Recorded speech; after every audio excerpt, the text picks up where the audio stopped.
Good afternoon class.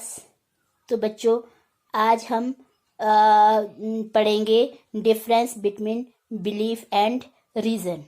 तो सबसे पहले है हमारा विश्वास। विश्वास मन की एक स्थिति है। Belief is a state of mind. विश्वास जो हमारा मन है, हमारा मन जो कहता है हम उस पर विश्वास करते हैं, यह एक स्थिति है। दूसरा है विश्वास व्यक्तिगत विचारधारा है, based on personal thought stream. कि जो विश्वास है व्यक्तिगत विचारधारा है, यानी जो विश्वास जिस तरह से मैं एक टॉपिक पर विश्वास कर रही हूँ, दूसरा उसी टॉपिक पर उसकी अलग धारणा है, उसका अपना विचार अलग है उस पर। जिस तरह से हिंदू है, हिंदू अपने धर्म को मानता है, मुस्लिम अपने धर्म को मानता है, सिख अपने धर्म को मानता है, यानी हर व्यक्ति की अपनी एक विचारधारा होती है। तीसरा है विश्वास का स्वरूप स्थानीय है। जो विश्वास होता है उसका जो नेचर होता है वो स्थानीय होता है। नेचर ऑफ बिलीफ इज टेमेटिक, यानी जो विश्वास होता है उसका स्वरूप क्या होता है, स्थानीय होता है, नेचर। जिस तरह से अगर वो यहाँ पे है, यहाँ पे इंडिया में है, तो उसका यहाँ पे अलग विश्वास होगा। अगर यही यहाँ कहीं अमेरिका में चला जाता है तो वहां पे उसका विश्वास कहीं और चीज में होगा। तो फोर्थ पॉइंट है विश्वास का क्षेत्र सीमित होता है। जो area of belief is limited. जो विश्वास होता है इसका एक एरिया होता है, उसी क्षेत्र में ये सीमित रहता है।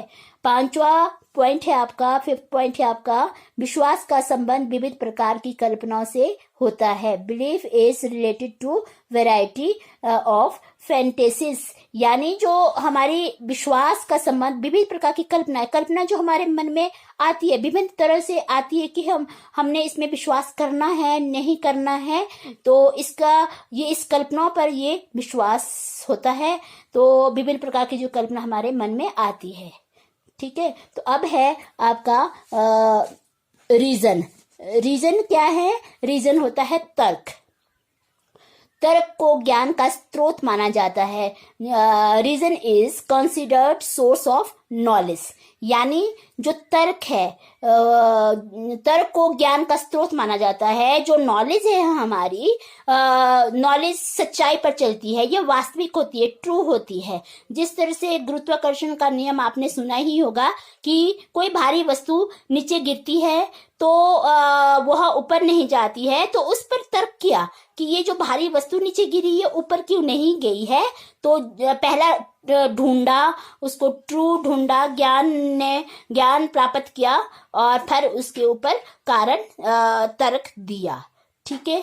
दूसरा है तर्क व्यक्तिगत विचारधारा या भावना से संबंधित होता है। तर्क जो होता है व्यक्तिगत विचारधारा या भावना से संबंधित होता है कि एक व्यक्ति का जिस तर्क होता है, एक टॉपिक जो हम बोलते हैं और वही हमारा जो तर्क होता है वो अलग होता है। उसी टॉपिक पर दूसरे व्यक्ति की भावना अलग होती है, उसका तर्क अलग होता है। तो reason is related to personal thoughts of feeling.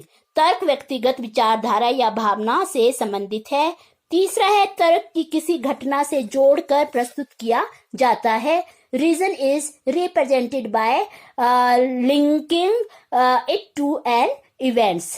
तर्क की किसी घटना से जोड़कर, जो तर्क होता है वो किसी घटना से जोड़कर ही प्रस्तुत किया जा सकता है। जब कोई घटना घटती है तब ही तर्क प्रस्तुत किया जाता है। अगर उसमें और प्रस्तुत करने के लिए कोई और घटना जोड़ी जाती है तब ही रीजन होता है।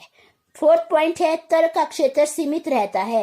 Area of reason is limited. इसका तर्क का क्षेत्र भी सीमित ही रहता है, इसका एरिया एक सीमित रहता है, सीमित दायरे में ही रहता है। फिफ्थ पॉइंट है तर्क को ज्ञान की खोज का मार्ग कहा जाता है। Reason is called the path of knowledge. तो जो तर्क होता है, हमारा रीजन होता है, ये ज्ञान की खोज के लिए एक मार्ग का कार्य करता है। ज्ञान क्या होता है? ज्ञान एक सच्चाई होती है, एक वास्तविक ट्रू होता है जो तर्क का कार्य करता है। तर्क को ज्ञान की खोज का ये मार्ग में सहायता करता है। Thank you.